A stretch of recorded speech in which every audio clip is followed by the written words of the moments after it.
Vai tu kavē? Un ko tu saki, kad tu kavē? Ja tu esi dzīvis 5., 14. vai 23. datumā, tad tas ir arī par mani.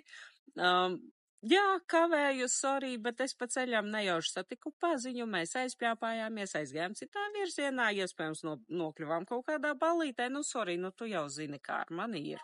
Savukārt, ja tu esi dzīvis 6., 15.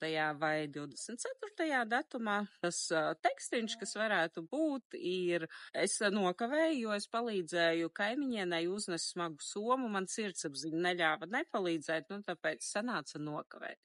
Savukārt, ja tu esi dzīvis 7., 16. vai 25. datumā, tad tas kavēšanas iemesls ir aizsapņošanās par dzīvi un laika pazaudēšanu.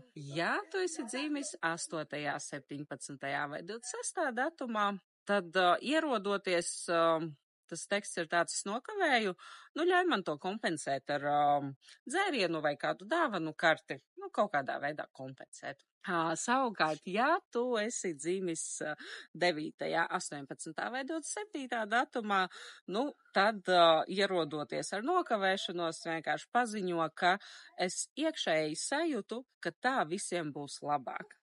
Vai tu atpazini sevi vai kādu no saviem draugiem? Ja atpazini, aizsūti viņam šo video